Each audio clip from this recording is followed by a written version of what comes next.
שרים ילוזו והחסידים ברינה ברינה יגילו והחסידים ברינה ברינה יגילו והחסידים ברינה ברינה יגילו והחסידים ברינה ברינה יגילו הם צדיקים.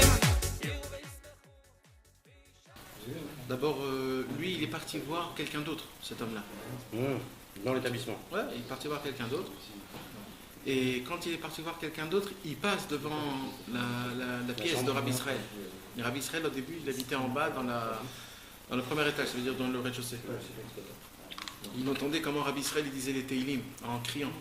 Il disait les Teilim, et lui, il était rapproché de Breslev, tout nouveau.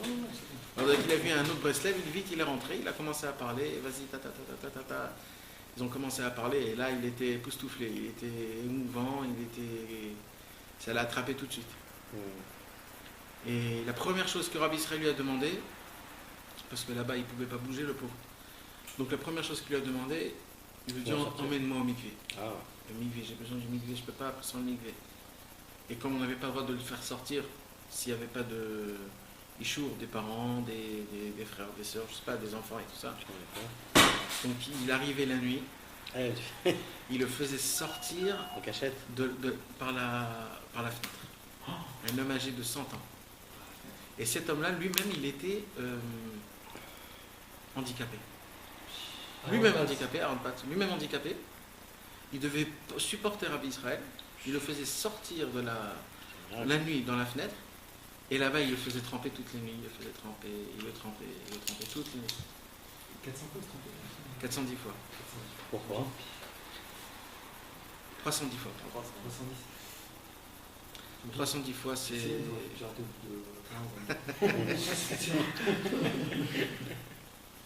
Rabbi Nachman, il parle beaucoup de se tremper 310 fois, c'est quelque chose de très très spécial. 310, ça veut dire beaucoup de choses. 310, mais juste une ségoula, ça veut dire, Rabbi Nachman, il dit, ça suffit une seule fois de se tromper.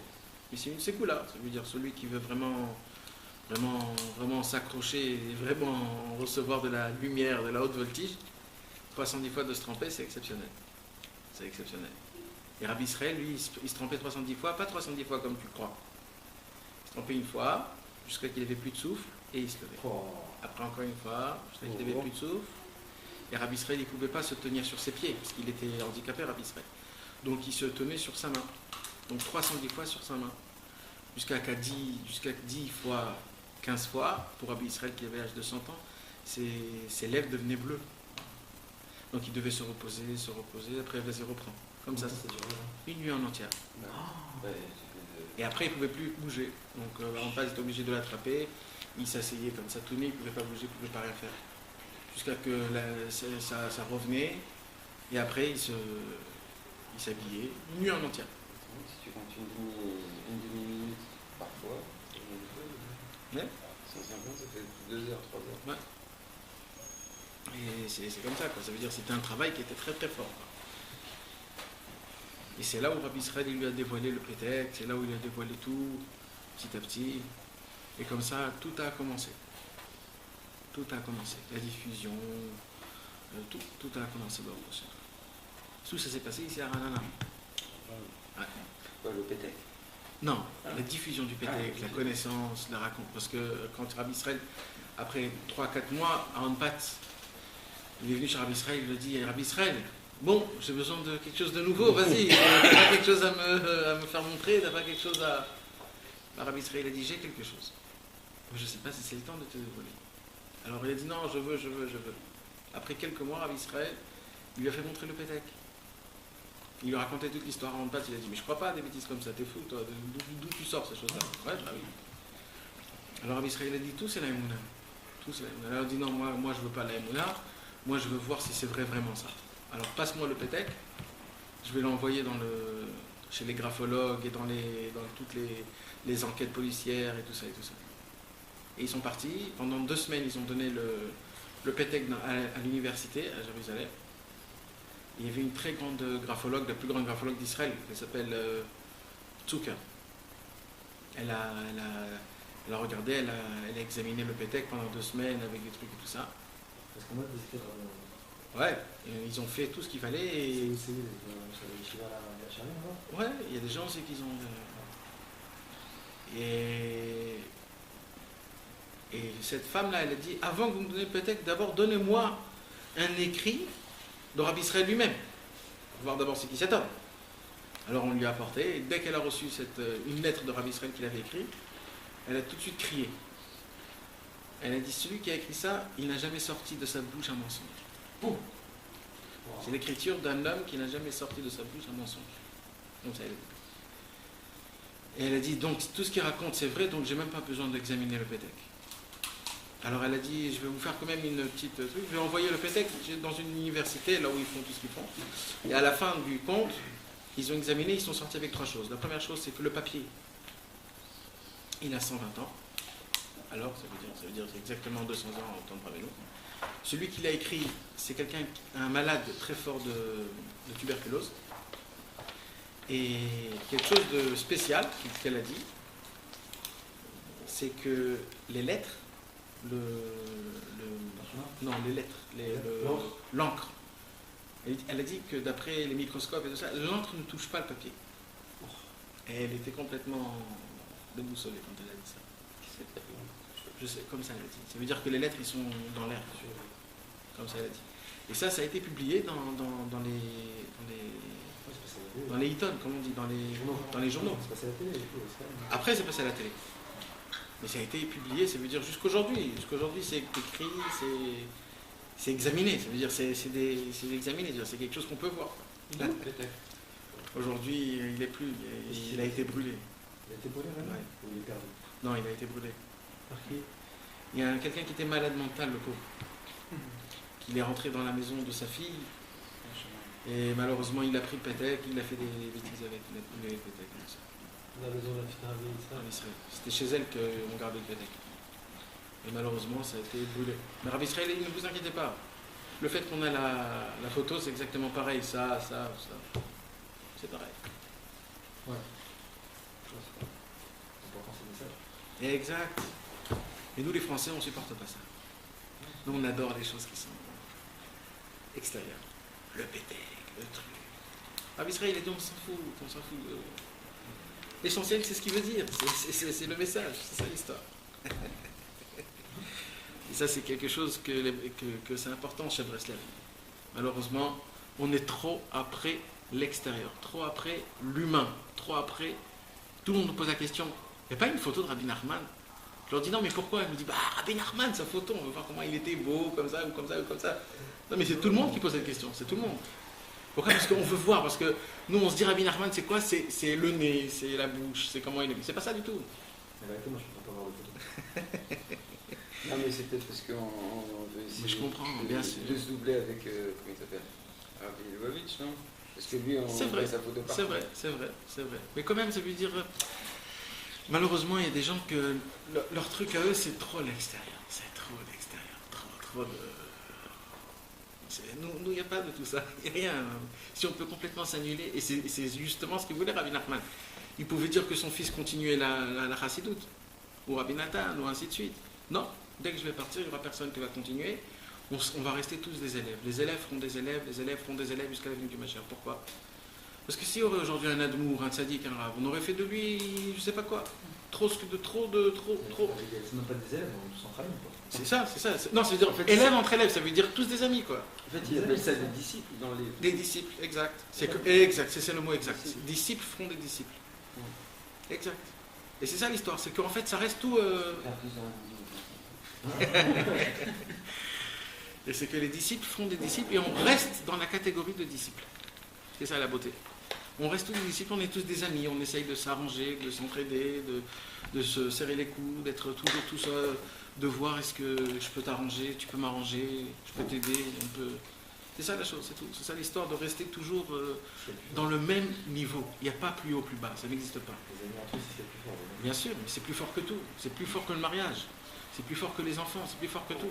Un vrai bon ami, il n'y a pas plus haut que ça, il n'y a pas plus fort que ça. C'est ça l'histoire, il n'y a pas plus fort que ça. Et voilà. Donc, Baruch Hashem.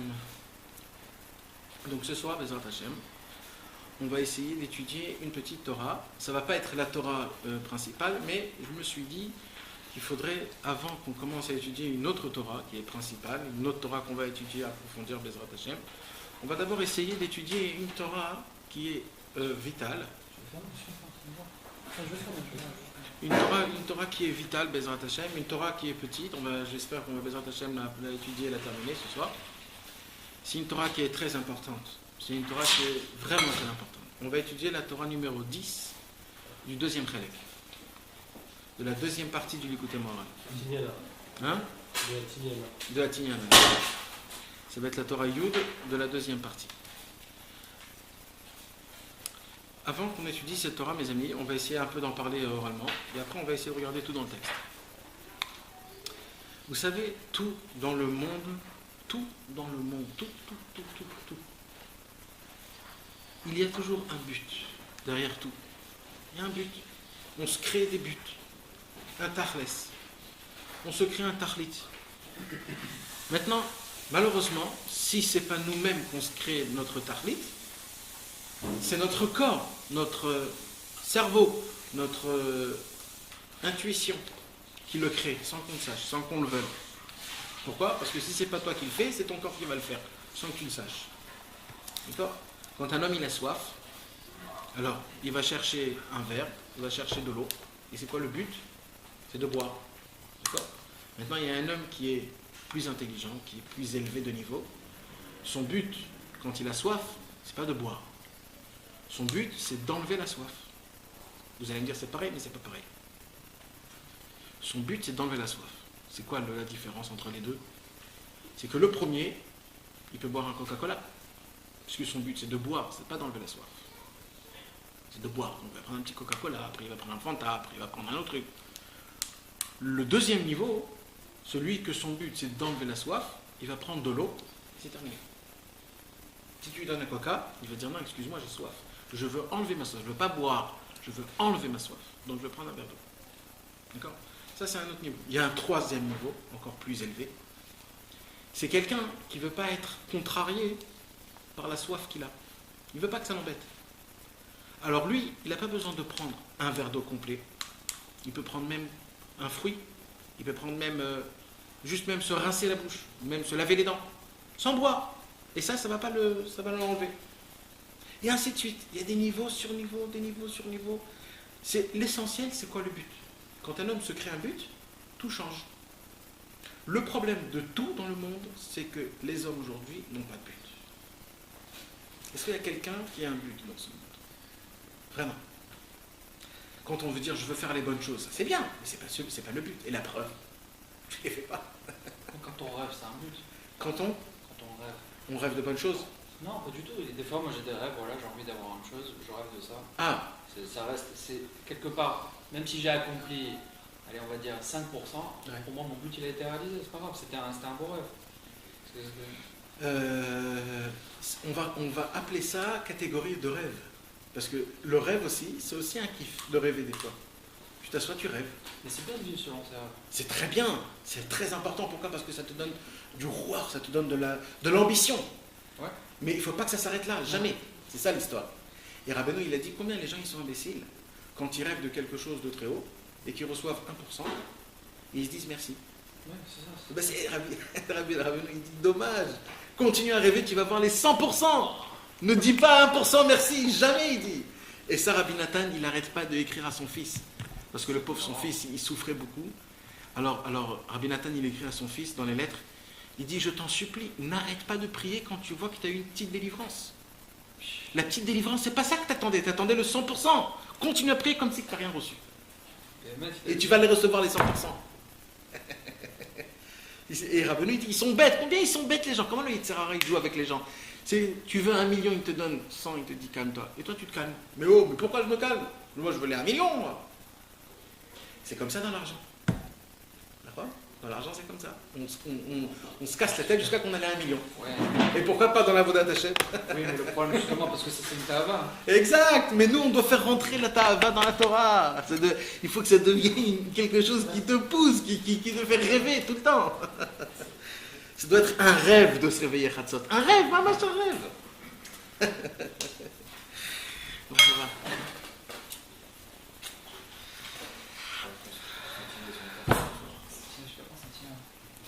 Tu veux devenir.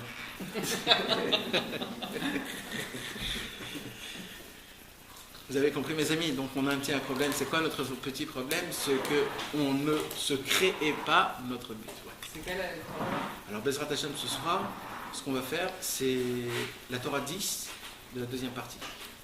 Bezrat Hashem. Ça va être une Torah de passage. C'est quoi la première partie bien d'entrer? Alors, la première partie, c'est ce qu'ils ont imprimé. Quand Rabbi Nachman il a demandé d'imprimer le Ligut Moran, en fur et à mesure, Rabbi Nachman a continué à dire des Torot. Donc, quand il a continué à dire des Torot, c'est la deuxième partie. Donc, c'est très simple. La deuxième partie aussi, elle est beaucoup plus élevée que la première aussi. Parce que chaque seconde, Rabbi Nachman il montait de niveau en niveau, c'était exceptionnel. Mais ça ne veut pas dire, Chaz Shalom, la première partie aussi, c'est de la bombe atomique. La deuxième partie, c'est quand il est en Eretz Israël, ça? Non, tout c'est après qu'on a fait. Tout le Likuté Moran, il a après. Il a tout brûlé. Quand il est revenu d'Eretz Israël, il a dit, mais c'est quoi cette Torah-là que j'ai dit avant Eretz Israël? Il a tout brûlé, Rabbi. Il a dit, il n'y avait aucun sens. Ouais. Mais c'est pas comme nous on croit, hein. Non, c'est sûr. Parce qu'il y a une Torah, il y a une seule Torah qui est restée avant Eretz Israël, c'est la 73. Et si tu l'as étudié la 73, tu pètes les plombs. Tu pètes les plombs. Donc tu te dis, qu'est-ce que c'est? Ou du deuxième? Du premier. Qui t'a avoir Bama Mitraim. Ouais. Et c'est une Torah exceptionnelle, hein. Mama, c'est une Torah exceptionnelle. Parce qu'il a. Comment il s'appelle? Le premier disciple. Rabbi Shimon. Shimon. Ouais. Il voulait les garder. Exact. Il a été fâché contre lui. Exact. Et bien sûr, de brûler des Torahs, mais quoi? Mais on veut tout garder de toi. Donc, de quoi on parle donc ce qu'on dit, c'est le problème à nous, c'est quoi? C'est qu'on ne se crée pas de but. Imagine-toi un homme qui fait du stop. Un homme, il fait du stop. Il doit arriver, il fait du stop, il doit arriver quelque part. Maintenant, le problème, c'est qu'il ne sait pas où il doit y aller. Alors, quand il va faire du stop, il va faire arrêter les voitures. Quand les voitures ils vont s'arrêter, ils vont lui dire où tu veux aller. Tu vas lui dire, je ne sais pas. Tu vas dire quoi, je ne sais pas. Tu fais du stop, pourquoi? Il dit, je ne sais pas, je dois voyager, je ne sais pas où je dois aller. Alors le mec, il va rentrer dans les voitures, il va faire le long et le large. Israël, qu'est-ce qu'il a fait? Un homme qui n'a pas de but, c'est quelqu'un qui ne sait pas où il y va. Il ne sait pas. Il arrête du stop. Moi, j'ai pas de but. Mais, non, mais Juste que ça se passe bien, c'est quelque chose. ouais, mais c'est pas bien. Parce que ça ne peut pas se passer bien si tu n'as pas de but. Ça ne peut pas se passer bien.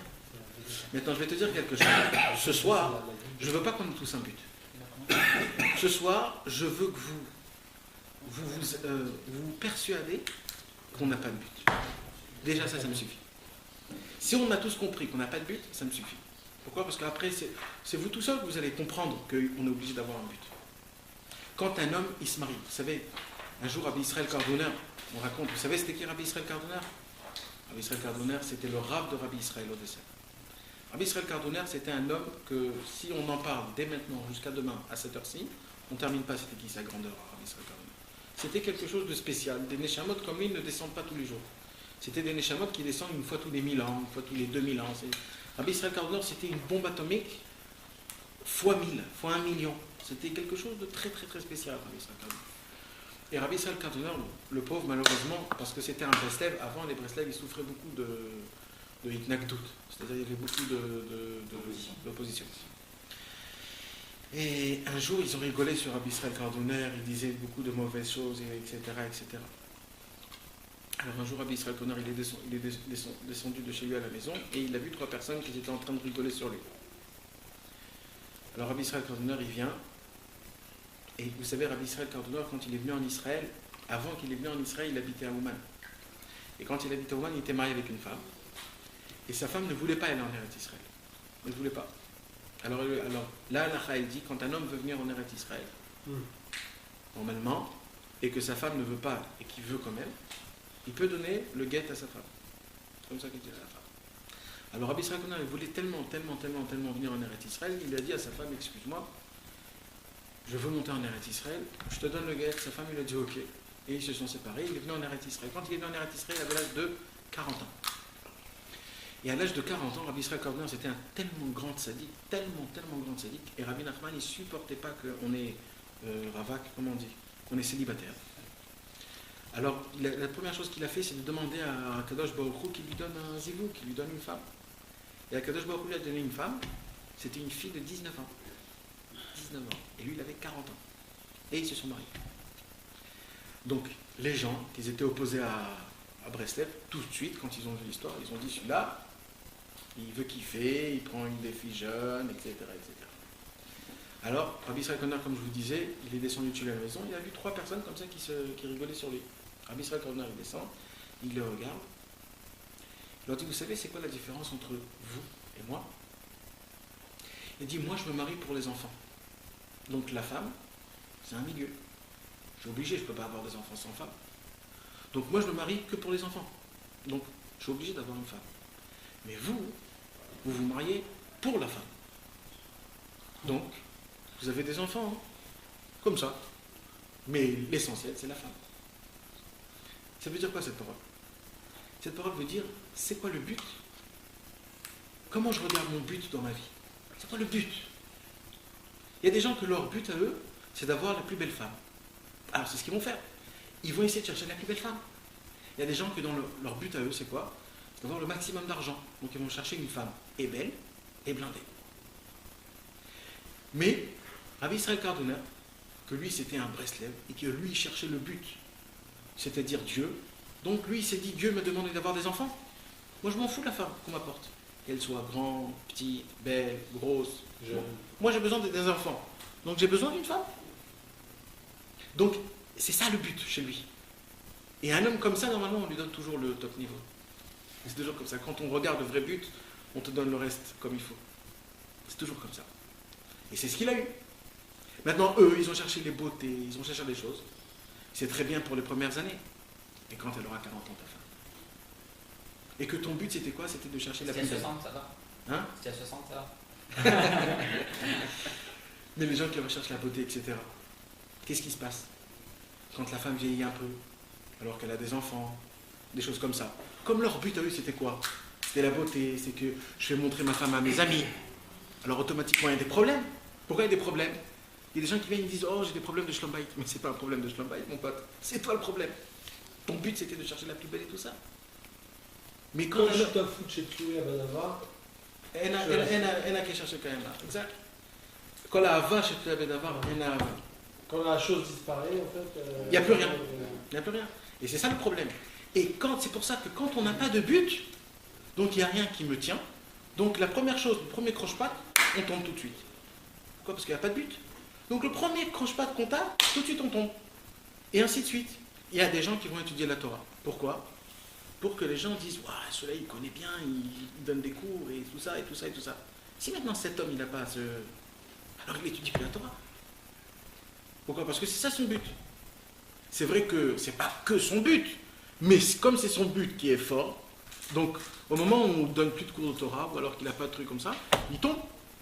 Il y a des gens ainsi de suite. Si on voit particulièrement chacun dans la vie de chacun, on va avoir très peur, mes amis. On n'a pas de but. Et des fois, le but, il est hyper honteux. Hyper honteux. Des fois, on fait des choses vraiment, vraiment, mais c'est sale. C'est vraiment sale. On se cherche que son égoïsme, que moi-même, que ma personnalité. Je veux kiffer, je veux être bien, je m'en fous des autres. Et sachez, mes amis, ça marche avec nos femmes, avec nos enfants, avec nos parents, avec nos frères, malheureusement. Sans qu'on sache, on ne fait pas attention à ça, malheureusement. Et ça, c'est à cause d'une seule chose. C'est qu'on n'a pas de but. Il n'y a pas de tahlit. Maintenant, moi, je ne vous dis pas d'avoir un bon tahlit. C'est pas ça mon travail à moi. Moi, mon travail à moi, c'est de vous faire comprendre que sans tahlit, on ne peut pas avancer. On ne peut pas. Un homme, il va travailler, ok? Quand un homme, il va travailler sans penser, il va faire son chiffre d'affaires pour le mois, il va se dire merci, je rentre chez moi à la maison, j'ai ce qu'il faut pour mon mois. Mais un homme qui aime de l'argent, il va travailler des heures supplémentaires pour avoir le maximum d'argent. Mais quand il a le maximum d'argent, alors il se dit, mais qu'est-ce que je vais faire avec tout cet argent? Alors il va se créer un but. Et ce but-là, c'est quoi? C'est-à-dire que j'ai besoin encore beaucoup plus d'argent pour que je travaille encore plus. Imaginez-vous quelqu'un qui a gagné l'euro million. Okay? Il a 40 millions dans sa banque. Qu'est-ce que vous croyez? Que le mec qui a gagné 40 millions, il n'a plus de Tahavat Mammon? C'est pas qu'il en a plus, il a 40 millions de tavat mammon. Pourquoi? Parce que obligatoire dans la tête, dans le cerveau humain, c'est qu'il prend les 40 millions, il les met partout. Je dois acheter une maison à lui, des voitures, des trucs, je dois mettre un peu là-dedans. Et d'un coup, il se dit, j'ai plus rien. Il faut vite que je fasse de l'argent. Mais attends, t'as 40 millions, attends, qu'est-ce qui s'est passé? Calme-toi, dis merci à Dieu. Ben non, je peux pas, je suis pas rassasié. Et ça, c'est pourquoi? C'est le Yetzer Hara, il te fait ton tarlit, il te fait ton but. Il te crée comme quoi tu n'as pas d'argent, et vas-y, continue. Et ça, c'est comme ça partout dans tout. Un homme, il a faim. Il peut manger un manger que sa femme lui a préparé à la maison, il mange. D'un coup, il y a un ami qui l'appelle, il lui dit, dis-moi, tu veux pas venir à un shawarma ou alors une grillade? Il a déjà mangé, le mec. Il dit, une grillade, je voudrais bien. Et il va manger une grillade. Mais tu viens de manger un plat rempli. Parce que le but quand on mange, c'est pas de se rassasier, c'est de kiffer la bouffe. Et oui, mes amis. Combien de fois on a vu que quand on peut manger, on est complètement rempli? Quand on t'apporte une glace, ou un petit chocolat, ou un petit gâteau. Soit digéré, ça c'est encore un vice. Qu'est-ce que tu digères? Tu te remplis à crack. C'est quoi? Tu manges encore. Mais attends, mais t'es rempli à craquer? Eh ben non. Pourquoi? Parce que notre but quand on mange, c'est pas parce que j'ai faim. C'est parce que je veux kiffer, je veux goûter. C'est ça notre but. Qu'est-ce qu'il raconte dans la Gemara, dans Achashverosh? Achashverosh, quand il a fait son festin pour tout le peuple juif, il y avait là-bas des verres. Où quand tu buvais ce verre, c'est-à-dire il y avait un liquide spécial, que ce liquide te faisait tout vomir. Tu buvais pour vomir tout ce que tu as mangé, et vas-y, remange. Pourquoi? Parce que ça était vraiment tombé dans l'orgie. Mais c'était de la folie. C'était pourquoi? Pareil. Maintenant que personne vient de me dire quand je mange parce que j'ai faim, c'est faux, mes amis. On ne dort pas parce qu'on est fatigué, mes amis. On dort parce qu'on veut dormir. C'est quoi dormir, mes amis? Vous savez, c'est quoi dormir? C'est un refuge de ce monde. C'est une refuge de ce monde. Je veux me recouvrir, je veux entendre personne. C'est pour ça que les gens ils mettent leur télé à côté de leur lit. Parce qu'eux aussi, ils disent que la télé, c'est pour me réfugier. Mais en vérité, on ne dort pas parce qu'on est fatigué. C'est vrai qu'on dort quand on est fatigué. Quand on est fatigué, mais pas parce qu'on est fatigué. Quand on dort parce que c'est une refuge, je veux me couvrir, je veux être loin de tout, je veux entendre personne, je veux pas qu'on m'embête. Et ainsi de suite, mes amis. Donnez-moi des exemples, je vais vous faire montrer comme quoi tout ce qu'on fait, c'est faux. On ne le fait pas parce que c'est réel. C'est faux. Tout ce qu'on fait, on a un but qui est complètement naze. Le prénom des enfants, par exemple. Le prénom des enfants, exact. C'est gratuit, ça. Eh ben non, mon ami. Eh ben non, mon ami. Tu veux que je te dise exactement c'est quoi le prénom des enfants? Déjà, ça c'est une seule chose. Déjà, c'est une chose. En vérité, t'en peux plus. T'es fatigué. Alors tu veux qu'il soit éduqué. Mais vraiment, on veut éduquer parce qu'on a honte que notre enfant se conduit comme il se conduit dehors. On ne veut pas que notre enfant il tourne mal pour que les gens ne disent pas à l'enfant de l'autre et lui, tout ça. On a honte, c'est plus pour le kavod de la mishpacha. C'est plus par rapport à toi, ton kavod à toi. C'est pas une éducation. En vérité, tu l'éduques pas. Je ne parle pas de toi, c'est juste un exemple. Quand on éduque nos enfants, c'est pas pour les éduquer, c'est parce qu'on en a marre. Alors on lui dit, tu sais c'est quoi la vraie éducation? La vraie éducation. Rabbi Shlomo Karlebach, un jour, il en a parlé sur la vraie éducation d'un enfant. Déjà, il a dit, quand ton enfant il pleure, jamais dis-lui d'arrêter de pleurer. Parce que quand un enfant il pleure, le ciel en haut est ouvert. Et ils prennent tous ses pleurs. Donc quand un enfant il pleure, assis-toi avec lui, pleure avec lui. Quelle que soit la raison. Quelle que soit la raison. C'est un caprice. Même si c'est un caprice. Encore une autre chose. Si tu connaisserais le monde, c'est dommage, parce que si on va rentrer dans le monde des enfants du Chinuch Haïladim, là on peut complètement partir en... Parce que là c'est trop. C'est un monde en entier le Chinuch. Mais juste parce que tu as posé la question, ça n'existe pas qu'un enfant il a un caprice. Un enfant c'est quelque chose de pur. Un enfant c'est pur. Tout ce qu'il demande, il ne demande pas parce que j'ai vu. C'est pur. Les réactions d'un enfant c'est pur. C'est nous les pourritures, c'est nous qu'on est complètement contaminés avec ce monde. Les enfants, ils sont purs. Il écrit que le monde n'existe pas que grâce à la buée qui sort de leur Torah. Tu t'imagines? Rava et Abaye, des très grands tzadikim dans la Gemara, ils disent, et nous alors? Eh ben nous non, parce que nous on est des fauteurs. Mais les enfants, ils n'ont jamais fauté. Parce que les enfants, ils n'ont jamais fauté. Le monde tient par la buée de leur Torah. Le monde en entier. Un enfant, c'est quelque chose de très sain.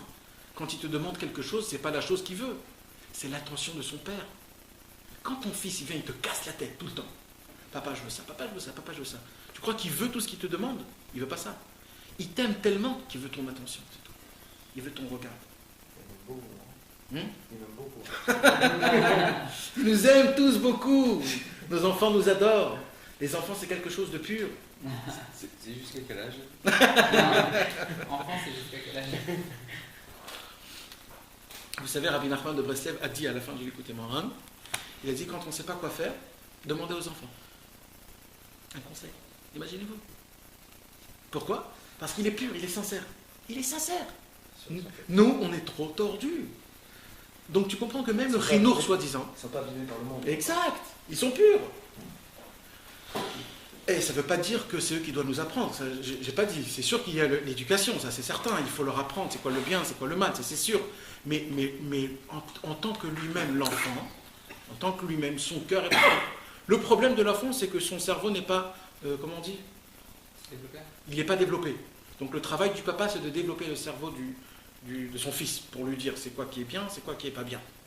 Mais son cœur à l'enfant, le cœur de l'enfant, il n'y a pas plus pur que ça dans le monde. Ça n'existe pas.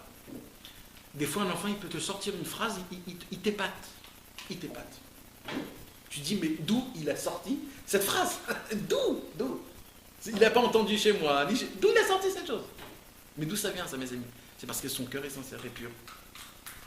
Alors quand il te demande de jouer, des trucs comme ça, comment tu dois réagir? C'est pas un cours sur le chinour, parce que je te dis, si on commence à rentrer dans le chinour, c'est une autre histoire. Et en plus, je vais te dire la vérité. D'après ce que moi j'ai conclu, et d'après ce que j'ai lu, d'après ce que j'ai entendu, d'après ce que j'ai posé des questions, il n'existe aucune formule pour éduquer les enfants. Aucune. Il y a une seule formule pour éduquer les enfants. C'est de prier à Hachem pour tes enfants. C'est tout. Alors moi j'ai mon fils à la 7, Bien c'est sûr. plus même depuis. Il me rend fou. Ah, non mais c'est Il sûr. me rend fou. Tu perds quelqu'un mal, il fait rien, ça il me rend fou. Là. Ouais. Non, ça c'est Je fais sûr. rien. Ça c'est sûr que c'est sûr. Mais la seule formule pour éduquer, il y aura des millions de personnes. Et crois-moi, hein, j'en ai écouté des cours sur l'éducation, de lui, d'un tel et de l'autre, des heures et des heures. Un, il te dit l'inverse de l'autre. Un, il te dit tout c'est à cause du père. Un, il te dit tout c'est à cause de l'enfant. Un, il te dit tout c'est parce que comment tu regardes ton enfant. Chacun, il te dit des autres choses. Et plus j'entends des gens, plus ils te disent l'inverse. Et j'ai compris qu'ils ont tous raison et ils ont tous pas raison. Parce que ça peut être comme ça, ça peut être comme ça, ça peut être comme ça. Ça bouge, ça dépend de l'enfant, ça dépend des parents, ça dépend de la famille, ça dépend ce qui se passe. Ça dépend, c'est tellement... Un enfant, on ne peut pas expliquer un enfant. Notre chinour, c'est sur nous, quoi. C'est-à-dire, c'est à nous de. Même ça. s'éduquer, quoi. Ça c'est sûr et certain. Ça c'est sûr et certain. L'Itpalel. Non, l'Israël. L'Itpalel. Il y a écrit comme ça, les pleurs de la maman et les paroles que la maman elle dit dans la maison, sans que l'enfant il l'entende. Hein. Juste le fait qu'une maman est attachée à ses parents par le cordon vital. Quand la maman elle dit Ishtabar Shemo, Toda Lael, Akadosh Baruchu, toutes des belles paroles comme ça, juste de dire ça. Déjà les enfants ils vont être quelque chose d'autre complètement. Rien que ça. Même si l'enfant il est à Honolulu et lui il est en Israël, rien que le fait qu'une maman elle parle comme il faut et qu'elle prononce le nom de Dieu tout le temps, c'est tout. L'enfant il sera quelqu'un d'autre, c'est déjà quelqu'un d'autre. C'est comme ça. Donc il y a plein de choses, tu comprends. Mais moi, pour revenir sur ce que je vous dis, je viens de t'expliquer donc que le chinour, même le chinour, c'est parce qu'on en a un peu marre des enfants. Et on veut un peu de chéquette. Alors on dit tais-toi, mets-toi là, toi fais ça ici, vas-y, tais-toi, écoute ta maman, va chez ta mère elle va t'éduquer. Parce qu'en fait, c'est nous, on n'a pas envie, c'est une casse-tête. Donc en vérité, tout, mes amis. Vous pouvez me dire tous les exemples que vous voulez. Tout ce qu'on fait, mes amis, malheureusement, on n'a pas de but. On a un but qui n'est pas bien. On sait qu'on a un but, par exemple, simplement, on peut dire un but de servir Dieu. Alors comment? On ne sait pas comment. Non, c'est faux. Est-ce que c'est vraiment ça ton but? C'est sûr qu'on a un but de servir Dieu, ça c'est certain. Mais est-ce que c'est vrai? Même si c'est par crainte, c'est un but quand même, ça change. Non, mais même si c'est... Même si... Ça peut être par crainte, c'est mieux que rien. Non, je vais t'expliquer quelque chose. On n'a pas un but de servir Dieu. On sait tous qu'il faut servir Dieu. Ouais. Mais la question c'est, est-ce que c'est devenu ton but? Attends, on sait qu'on est ici pour réaliser une mission, c'est pas laquelle, on sait qu'on a une mission. Ouais. Maintenant, un des buts de pas avoir, c'est de la chercher, de la trouver cette mission. Exact. Est-ce qu'on l'a fait? Alors, la question, c'est ça. Ah. Moi, j'en connais un qui l'a fait. J'en connais un. Avraham Avinu, il a fait ça. Avraham Avinu, depuis l'âge de 3 ans, il n'a pas lâché l'histoire jusqu'à l'âge de 43 ans. Ça, pour moi, ça s'appelle quelqu'un qui cherche son but. Et à l'âge de 43 ans, il a fermé l'histoire, il a dit, j'ai trouvé. Et grâce à lui, jusqu'aujourd'hui, parce qu'il y a eu un seul homme dans le monde qui a cherché son but, jusqu'à aujourd'hui, ça marche. Il a créé le peuple juif. Qu'est-ce qu'il y a eu à 43 ans? Il a découvert Dieu. À quel âge? À quel âge? 43 ans. Tu t'imagines? Mais c'est exceptionnel, ça.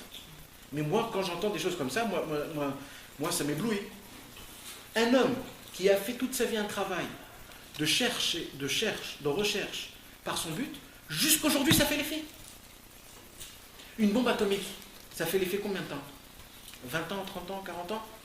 Avraham Avinu, ça fait 4000 ans que ça continue. Pour une seule réaction. Il a cherché son but. De l'âge de 3 ans, il n'a pas lâché l'affaire. Ça, c'est un homme qui a un but. Il a mis pour sa vie un but. Voilà. Nous, ce qui peut arriver dans le meilleur des cas, c'est qu'on l'oublie, on s'en rappelle un peu, on l'oublie. C'est juste oublier, se rappeler, mais pas de chercher le but, vraiment. C'est juste de savoir qu'il y a, pas plus. Non, on cherche un peu. Pas pour ça, parce qu'on est un peu trop obligé. Un vrai but, tu sais ce que c'est un vrai but? Chas v'shalom, c'est comme, par exemple, un homme, il a un enfant malade, d'accord? On lui dit, tu veux opérer ton fils, Chas v'shalom, il faut $100 000. Le mec, il n'a rien dans son compte. Il sait que maintenant, il a un but de $100 000. Ce mec, il va monter et descendre, il aura les $100 000. Parce qu'il s'est mis dans son but de sauver son fils. Mais nous, on parle de notre âme, mes amis, notre âme. Mais, je sais pas, pour nous, pour nous, on a eu un but, c'est aussi, par exemple, c'est de venir en salle. Exact. C'est un très beau but. Mais avant ça, quand tu t'es mis un but pour venir en Israël, ça veut dire, normalement, quand un homme il se dit, je mets un but pour venir en Israël, il doit tout faire pour venir en Israël. Et dès qu'il vient en Israël, il a accompli son but. Mais ça ne s'arrête pas là. Tu as compris? Le but, il entraîne. Pourquoi tu es venu en Israël? Il y a bien un but pour ça. Ça, c'est une chose, c'est une belle question que tu as posée. Que chaque but entraîne un autre but. Tout le temps. Tout le temps. Comme par exemple le mec, on a dit, il a gagné ses 40 millions. Il cherche tout de suite un autre but, parce qu'il ne peut pas s'arrêter. Donc un but emmène un but. Donc tu t'es mis un but que tu viens en Israël. Tu es venu en Israël, c'est exceptionnel que tu as accompli ton but. Il n'y en a pas beaucoup qui s'accomplissent leur but. Il n'y en a pas beaucoup. Le problème, je crois, c'est quand tu arrives au but. Parce que moi, je me suis tapé vraiment pour venir en Israël et grâce à Dieu, on a réussi à faire des enfants. Et j'ai tellement baissé les bras qu'à un moment donné, les 6 premiers mois que je suis arrivé en Israël, j'ai lâché la religion. Exact. D'abord, sache que c'est quelque chose de hyper normal. Et je me pose la question sur les gens qui n'ont pas eu ça. Et ça, je vais te dire pourquoi. Ça ne parle pas de notre cours à nous, mais je vais te le dire quand même, c'est pourquoi. Je vous ai déjà dit un jour un exemple que Rabbi Nachman nous donne. Si tu prends un verre d'eau, ok, l'eau, elle est complètement pure.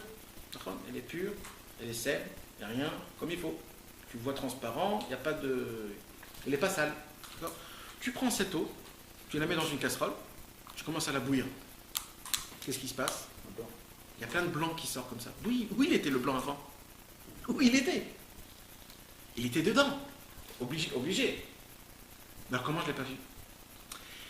Il dit comme ça, Rabbi Nachman, en Chutz Laaretz, quand on est en dehors de l'Eretz Israël, quand on habite en France, au Canada, etc.,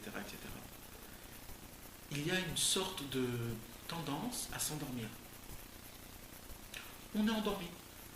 Tout va bien, la parnassa, le travail, même la Torah, j'étudie, la religion, c'est comme ça. En Israël, tu es au palais du roi. En Israël, tu es chez Dieu. Dieu habite là. C'est sa terre. En Israël, tu ne peux pas... C'est là-bas, c'est vrai. Donc là, Kadosh Baruch Hu, il va te dire, ici chez moi, au lieu de t'endormir là-bas, je vais te faire montrer qui tu es. Et vas-y, on te bouille. Et là, ça bouille.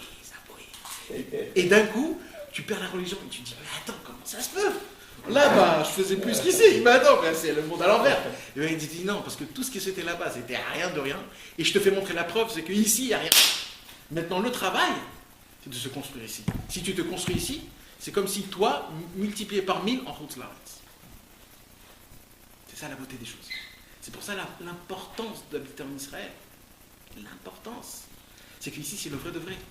Comment c'est possible alors quand on voit, par exemple, quand on voyage, je prends mon exemple, quand on est en Israël, on se sent beaucoup plus attaché, construit, etc. Et quand on va en pôle, on a l'impression de redescendre à 1 milliard. Après que tu as habité ici. Ouais. Ah, parce que tu as goûté. Tu sais exactement c'est quoi ici le goût. C'est plus pareil. Je te dis encore plus fort que ça. Il suffit juste que tu viennes ici pour habiter, on va dire un jour. Le lendemain, tu repars. Un jour. C'est terminé. Tu as goûté, ça y est. C'est comme par exemple quelqu'un qui a dormi une seule nuit dans un hôtel 6 étoiles, une seule nuit, il ne peut plus redescendre à un hôtel de 3 étoiles, c'est impossible, c'est terminé. Je connais le luxe, je ne peux plus. C'est exactement pareil. Au moment où tu as goûté, parce que c'est ta place, Eretz Israël, c'est la place de chaque juif. Eretz Israël, c'est ta place. Donc au moment où tu t'es ressenti, tu t'es raciné, c'est terminé, tu ne peux plus après repartir là-bas, même si on te propose tout ce que tu veux. Donc mes amis, pour revenir au compte, c'est ce que je vous expliquais, malheureusement, on a été complètement tordu parce qu'on ne s'est pas créé nos buts. Parce qu'on ne s'est pas créé nos buts, malheureusement, on a été tordu. Et, automatiquement, comme nos buts ils sont nazes, le moindre problème qui monte à la surface, on tombe. On tombe. Le moindre problème. Et pourquoi ça c'est? Parce que nos buts, c'est des buts qui sont complètement nazes, ce n'est pas des buts qu'ils ont été pensés, qu'ils ont été... Alors là, maintenant que je vous ai expliqué toute cette image qui est très importante, et essayez d'y penser pendant la semaine qui va passer, parce que c'est important d'y penser à ça. Moi ça suffit, mes amis, une seule chose, d'avoir un but pour une seule chose, même la chose la plus bête, hein, même la chose la plus bête, de se créer un vrai but, un seul, pas plus. Un seul but, mais comme il faut. Par exemple avec son fils, ou avec sa femme, ou avec l'argent, avec la parnassa. Non mais j'allais, même quelque chose de très simple. Le Shabbat, c'est quoi le but qu'on fait Shabbat? Derech Hagav, entre guillemets, ça c'est la halakha, hein, les amis. Vous savez que d'après la halakha, on va dire strict, je ne connais pas beaucoup de gens qui font Shabbat vraiment. Les mecs. Shabbat, c'est de faire tout ce qu'il faut dans la halakha, ok, pas de problème. Mais à part ça, Dieu, c'est ça son histoire à Dieu? Que tu n'allumes pas la lumière, que tu n'allumes pas la télé? C'est ça qu'il t'a demandé? C'est pas ça qu'il t'a demandé, il s'en fout Dieu. T'allumes ou t'allumes pas. C'est sûr qu'il veut que tu fasses pas, mais pourquoi tout ça? Pourquoi il ne faut pas travailler? Pourquoi il ne faut pas cuire? Pourquoi il ne faut pas trier? Pourquoi il faut... Tout, des milliards de choses. Pourquoi tout ça? Il a voulu te ronger la tête? Pourquoi? Ben, la majorité des gens ne savent pas pourquoi Shabbat. Le travail maintenant c'est quoi? Moi je me suis posé cette question, mes amis. Pourquoi Shabbat? Il faut commencer à ouvrir le Chumash, être un imbécile. Ouvrir le Chumash et de commencer à voir, mot par mot, qu'est-ce que Dieu a voulu quand il m'a... Après d'ouvrir les livres, la Gemara, les Midrashim, c'est quoi Shabbat? Et là tu comprends c'est quoi le but de Shabbat. Le but de Shabbat. Vous savez c'est quoi le but de Shabbat? Le but de Shabbat c'est de s'inclure en Dieu, de créer ton propre 6 jours, et après les 6 jours de dire, je me repose. Tu dors pas, il dort pas Shabbat. Il dort pas Shabbat. Parce que c'est tellement pur, on ne veut pas rater une seconde de Shabbat. C'est une extase tellement grande, même pas une seconde je veux rater la lumière de Shabbat. Alors maintenant, ce soir, Bezrat Hashem, on va parler de ça, de ce sujet-là. D'accord? Donc on va parler de la Torah numéro 10, de la deuxième partie du Likutei Moharan. C'est une petite Torah, Bezrat Hashem. On va l'étudier, et c'est une Torah qui est importante. Bezrat Hashem, peut-être qu'on va en parler dessus. Alors là, il nous dit Rabbi Nachman comme ça. Ma she'ha'olam rechokim ma'Hashem yitbarach. C'est quoi la raison pour laquelle il y a des personnes qui sont éloignées de Dieu? C'est une question qui est simple. D'accord? Aujourd'hui, qu'est-ce qu'ils vont te dire? Ils vont te dire plein de choses. Mais la vraie raison, d'accord? Tu prends quelqu'un qui n'est pas religieux, dehors, d'accord? Tu lui poses la question, pourquoi tu n'es pas religieux? Il va dire, ouais, parce que les chassidim, ils sont noirs, ils nous jettent des pierres Shabbat. Tout ça, c'est quoi encore? Encore une fois, il n'a pas de but. Il te dit des réponses vagues, d'accord? Donc, on ne parle pas de ces gens-là. On va prendre quelqu'un qui sait ce qu'il fait. Il pense. Pourquoi tu n'es pas religieux? Alors, il dit, Rabbi Nachman, ça, c'est une seule chose. Ils vont tous te dire des réponses. Mais personne a raison. Personne n'a raison. Ah, ok. Personne n'a raison. Il y a une seule raison pour laquelle les gens sont loin de Dieu. Et mes amis, quand Rabbi Nachman dit les gens qui sont loin de Dieu, ne croyez pas que quand vous voyez quelqu'un avec des barbes et des péotes comme moi, on est proche de Dieu. Encore une fois, on répète, c'est pas l'extérieur, c'est pas l'habit qui fait le moine. Encore une fois, c'est toujours dedans qu'il faut regarder. On parle même des gens comme nous, comme moi. On a malheureusement l'habitude de faire les choses à la routine. C'est devenu normal de prier, c'est normal, tout est normal. Je le fais sans cœur, sans vitalité, sans kiff, sans enthousiasme, sans ferveur, sans simra, sans rien. Ça s'appelle quelqu'un qui est éloigné de Dieu. C'est pas parce qu'il prie trois fois par jour qu'il est proche de Dieu. Un homme, il doit être attaché à Dieu, sentimental. Il doit sentir qu'il est proche de Dieu. Alors il dit Rabbi Nachman, c'est quoi la raison pour laquelle un homme, il n'est pas attaché à Dieu, il est loin de Dieu, et ça c'est équivalent pour nous tous. C'est quoi la raison? Ve'ena mitkarvim elav, et qu'il ne se rapproche pas de Dieu. Ou la raison pour laquelle est rak mechamat she'en lahem ishuv ada'at.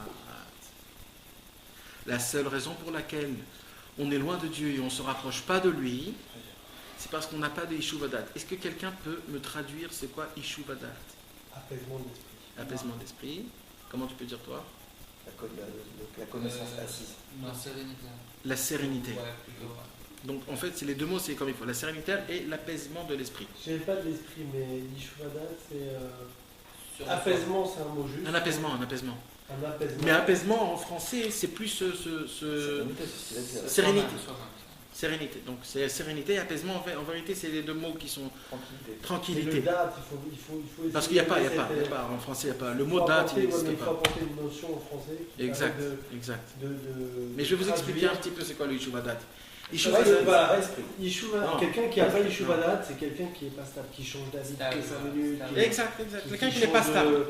Qui change de but toutes les 5 minutes, qui est tout le temps en train de passer d'un côté. Exact. C'est quelqu'un qui se laisse emporter à tout ce qui sort dans ce monde. Ouais. Pourquoi? Parce qu'il n'a pas de but. C'est quoi date? C'est pas lunatique alors. Non, c'est pas lunatique, j'ai compris, ok. C'est Ishuvadat. Tranquillité, sérénité, ce qu'ils ont dit. C'est ça. C'est ça Ishuvadat. Dans le business, par exemple, tu as décidé de. C'est ça. Pourquoi? Parce que tout l'homme, en fait, c'est le date. Tu l'as analysé. Tout l'homme, c'est le date, en fait. Tu vas. Et tu as des mecs. Donc quand un homme son date, il est trop. Ils vont se dire en fonction des news qui vont sortir. Calme-toi. C'est pas le date, d'accord. Non. Là, on parle de soi-même, de l'homme. J'ai vu ça, ils se font influencer Le date. par les. La sérénité. L'apaisement de ce que tu as dit. Alors, il dit Rabbi Nachman comme ça. Je vais vous expliquer qu'est-ce que ça veut dire en vérité. La seule raison d'Elmet, et sachez mes amis, ce qu'il a dit là, c'est tout ce qu'on vient de parler pendant une demi-heure. C'est quoi Ishuvadat? En vérité, c'est qu'on n'a pas de but. C'est quoi, mes amis? Et ça, sachez que c'est une agdara. Comment on dit une agdara? C'est une définition la plus exacte qui puisse exister. Est-ce que quelqu'un peut me définir c'est quoi un fou mental? Quoi? Un malade mental, un fou mental. C'est celui qui n'est pas conforme aux autres, tout simplement. Qui? Il n'est pas comme les autres, il n'est pas conforme aux autres. Ça, c'est une définition qui est bien, mais pas à 100% encore. Je sais de sources sûres que Rabbi Nachman a écrit texto dans le Trémoral. Quand la Meshugain Bolam Baïmetavadniou. Ouais. La première Torah.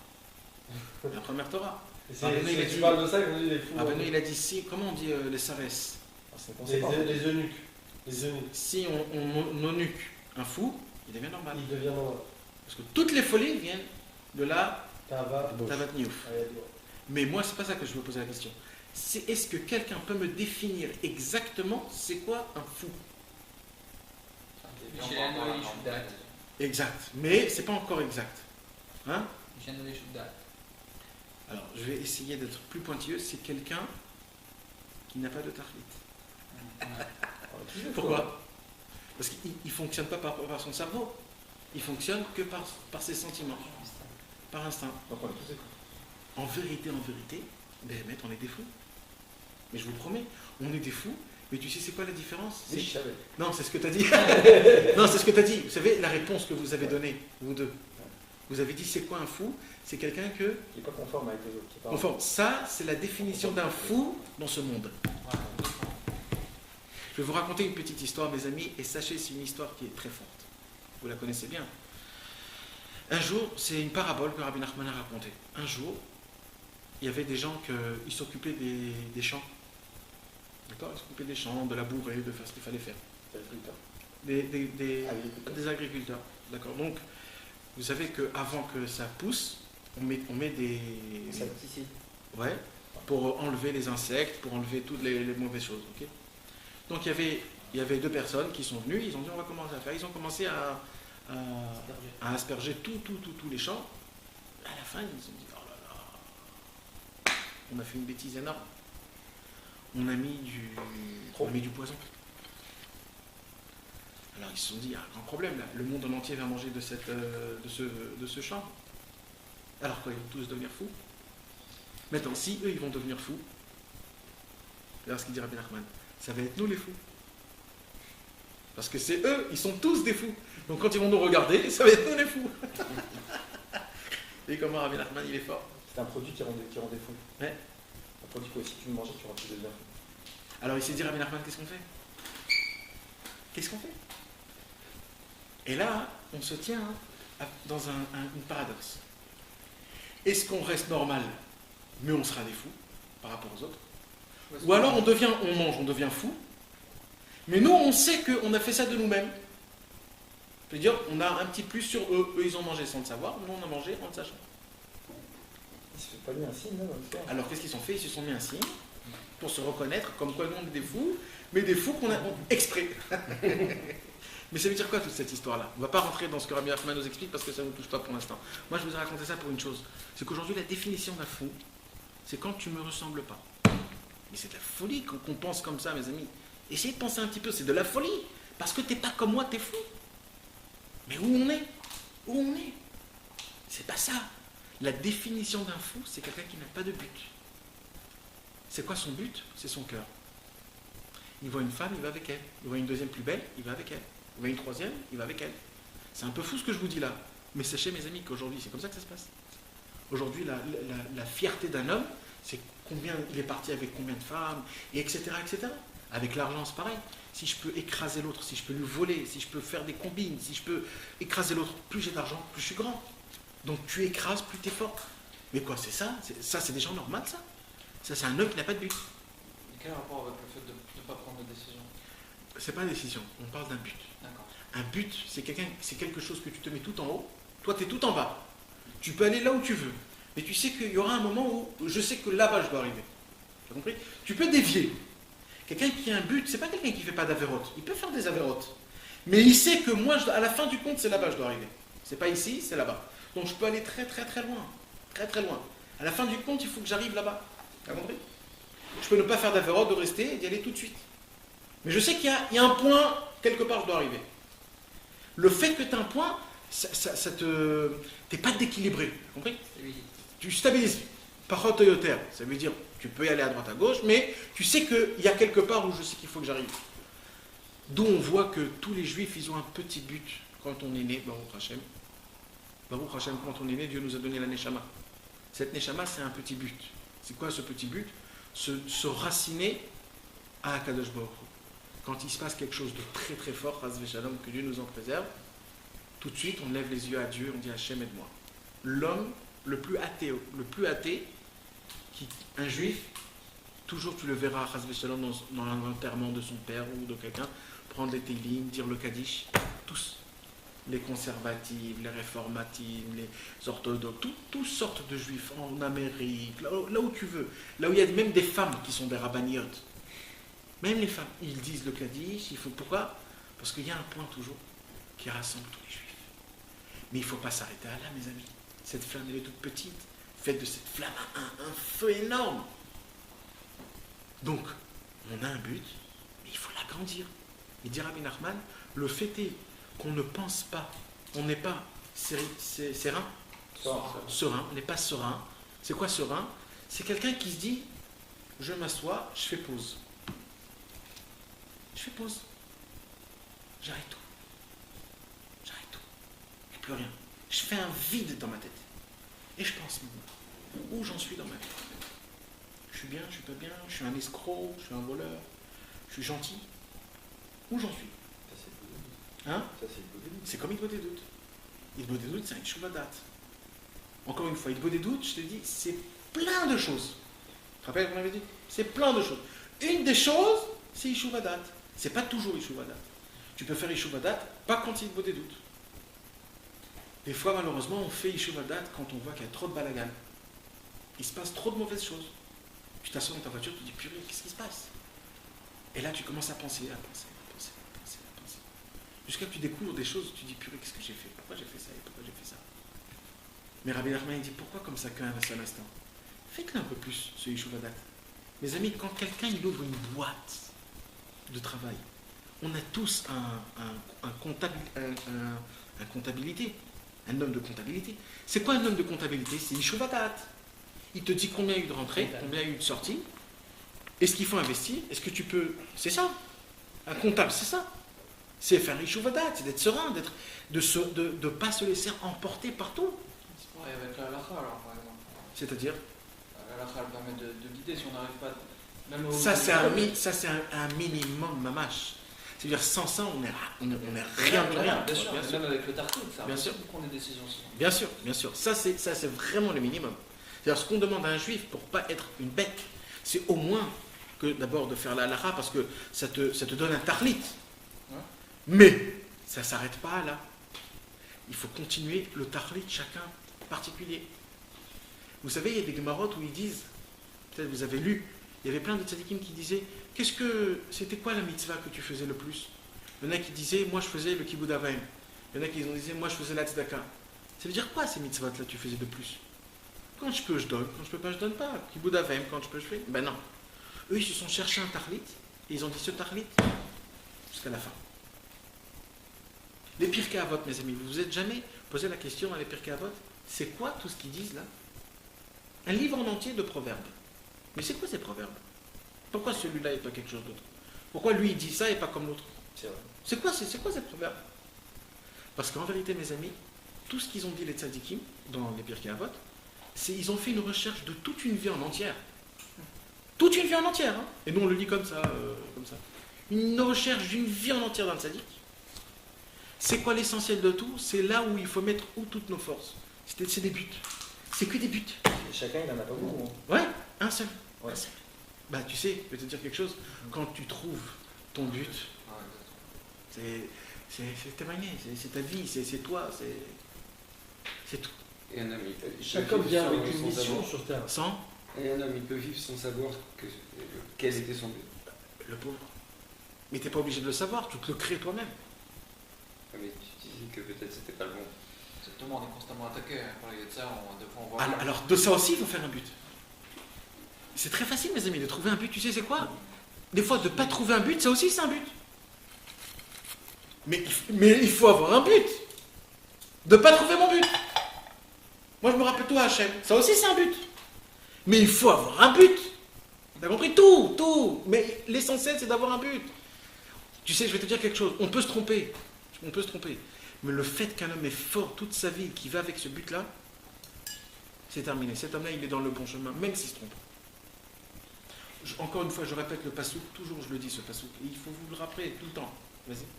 Quand tu as eu un but tellement important et que, grosso modo, tu as réussi, tu sais pas où tu vas. Ben, il faut se chercher un nouveau but. Parce que, je répète encore une fois, un but amène un autre but. Tout le temps. Même si Khazbakh toute la vie, c'est une série d'échecs, ça peut arriver. Il y a des gens qui sont arrivés avec des séries d'échecs toute leur vie. Même si c'est ça, c'est pas grave. Ça arrive, c'est sûr. Mais justement, alors où il est, et là, dans ces cas-là où il trouve la simcha dans tout ça, il peut tomber dans le désespoir très rapidement, justement. Il y avait un élève de Rabbi Nathan, le pauvre, il avait que des galères. Mais vraiment que des galères, matériellement et spirituellement. Ça veut dire, pendant 10 ans, il met le réveil pour se réveiller à 6h du matin. Tous les matins, pendant des années, il se réveillait à 11h du matin. Tu sais ce que c'est mentalement pour un homme? 10 ans de mettre le réveil, 10 ans. Après 3 jours, nous, déjà, 10 ans, il met le réveil, il se réveille pas. C'est ce qu'il a dit à Rabbi Nathan sur cet homme. Et c'était pas quelqu'un qui était un sadique. Hein. C'est-à-dire quoi? Ça veut dire, par rapport à son effet, c'était un homme qui est rempli de galères. Ça veut dire, il est le pauvre. Il dit à Rabbi Nathan, cet homme-là, il a réussi pour une seule raison. Il s'est mis comme but, je dois être un guerrier. C'est tout. Je m'en fous si je gagne ou pas. Moi, je combats. C'est tout. T'as compris? Moi, je combats. Je m'en fous si je gagne pas. C'est ça mon but. Moi, il faut que je combats. C'est tout.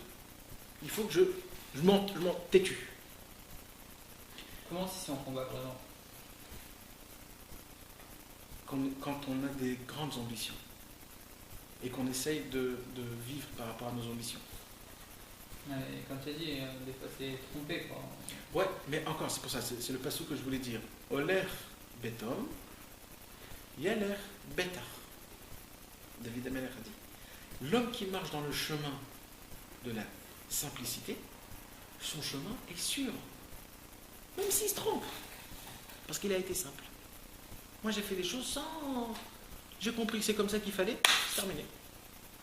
Il est dans le bon chemin. Vous ne connaissez pas l'histoire du papa il avait entendu dans le Chumash toutes les malédictions. Dans le Chumash, vous savez, il y a écrit des malédictions dans le Chumash de Varim. Alors lui, la première fois de sa vie qu'il est rentré dans la Beth Knesset, dans la synagogue, il a entendu dans la Torah les malédictions. Lui, il ne comprenait rien. Alors il s'est dit, c'est bien, moi je vais bénir mon fils comme il y a écrit. Tous les jours, il maudissait son fils. Il le maudissait. Tu vas mourir, le pain que tu mangeras, ça deviendra de la truc. Tous les jours, il le maudissait. Un jour, le Harizal, il vient, il regarde ça. Il lui dit, mon fils, tu sais ce que tu es en train de faire? Tu es en train de maudire ton fils. Ah là là, je ne savais pas. Ah là là, il était peiné, il ne savait plus quoi faire. Le soir, le Harizal, il rêve de Dieu. Il lui dit, tu sais ce que tu as fait à lui? Cet homme-là, toutes les malédictions qui maudissaient son fils, tellement qu'il le faisait avec son cœur, dans le ciel, ça devenait que des bénédictions. Mais maintenant que tu lui as dit ça, tu lui as enlevé ces choses. Va lui dire qu'il continue à faire ça.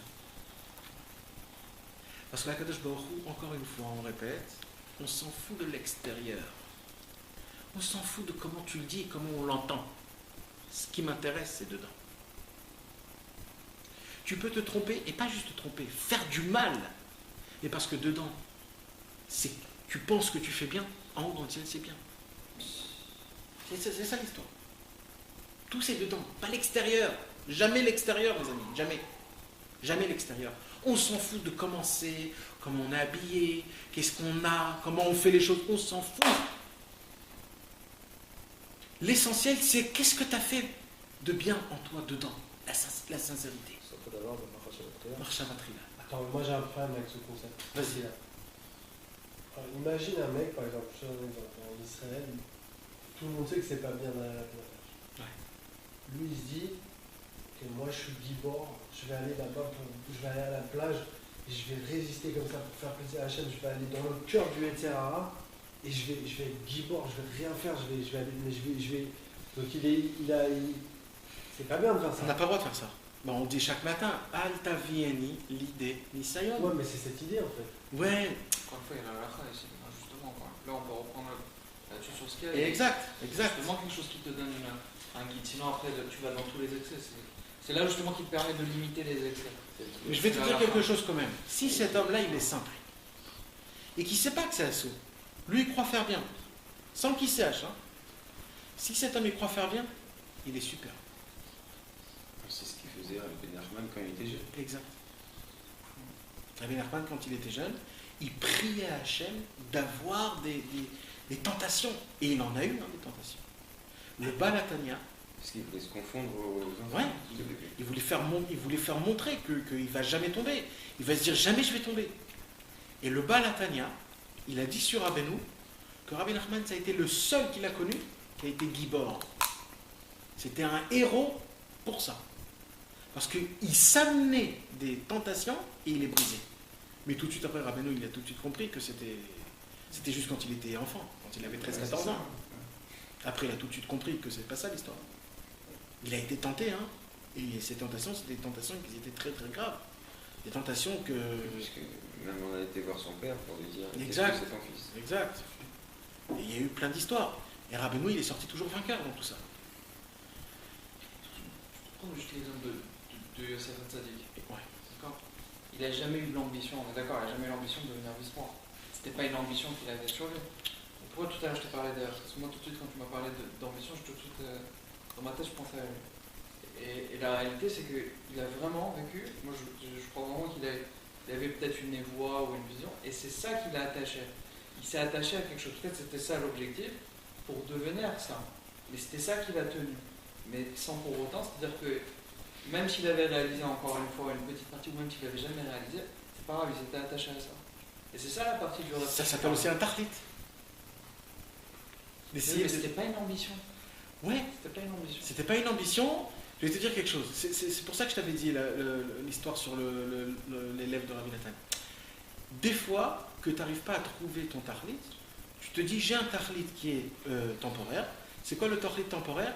C'est que je me laisse guider par Dieu. Je me laisse guider par Dieu. Tu sais que Yosef Hatzadik, il faisait partie de ses frères. Tu sais que les frères de Yosef Hatzadik, c'était des giborim tous. D'accord? Yosef Hatzadik, il était très fort. Je parle fort musclé. D'accord?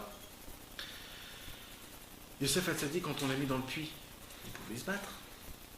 Pourquoi il ne s'est pas battu? Quand après les Arabes l'ont vendu, et les Perses l'ont vendu, et les trucs l'ont vendu, parce qu'il n'a pas été vendu tout de suite chez les Égyptiens. Il a été vendu, le pauvre, 4-5 fois. Il aurait pu les exploser en une seule seconde, mais Yosef Hatzadik. Il était très très fort. Le Midrashim raconte sur Yosef Hatzadik des choses on ne peut pas comprendre, sa force qu'il avait. Alors pourquoi et on le met 2 ans dans un... C'est ça qui s'appelait Taureau. Qui s'appelait Chor. Ouais. C'est parce qu'il était fort. Ouais. Alors justement, moi je te repose encore une question. Est-ce qu'il a survécu parce que justement il a laissé au Maroc Kadosh beaucoup, ou est-ce qu'il a vécu par rapport à, il y a eu la question, cette vision qu'il avait? Non, par rapport à ce qu'il a dit, je me laisse guider. Tu sais, il y a eu la question aussi. Attends 2 secondes, Michela. Et sache, c'est très très très dur. Hein. Parce que c'est pas tout le temps que tu as envie. Hein. C'est comme je vous ai dit, le policier, des fois tu es assis en face d'un computer, le lendemain il va te dire va siffler dehors. Va faire le sale travail.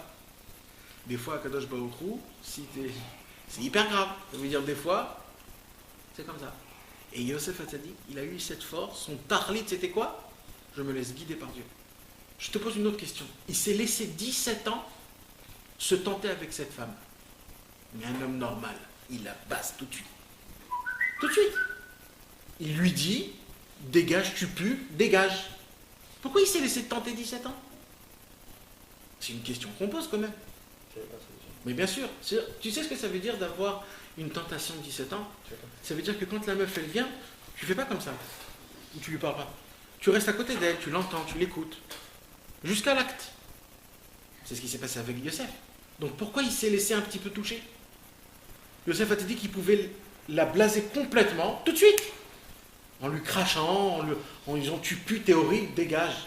Mais non, 17 ans il s'est laissé dans les pourquoi? Pour ça.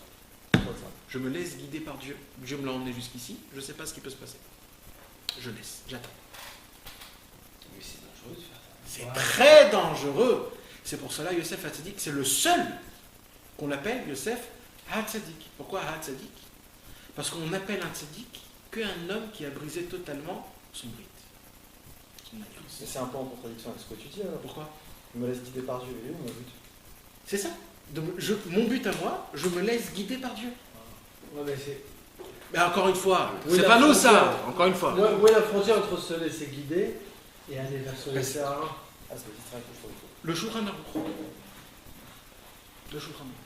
Ouais, mais là, clairement, Non, il n'a rien fait contre Shulchan de Aruch. Yosef, il n'y avait pas de Shulchan Aruch, donc il avait Non, pas mais de problème de il y se avait prendre les les bases. coudes avec une femme. Non, il n'y avait pas Yichud, jamais tombé dans le Yichud, jamais. Ah, C'est pour ça qu'on dit encore. Tout dans les règles du Shulchan Aruch. ok. T'as compris? Ça veut dire tout dans le Shulchan Aruch. Parce qu'Abu Nachman, il a eu aussi 7 Nisayon et il est sauté de la fenêtre. Exact. Mais tu Exact. sais, Rabbi Nachman lui-même, Exact. il écrit sur le Sipour de Yosef, il écrit lui-même qu'en fait, cette histoire de la femme de Potiphar, elle est.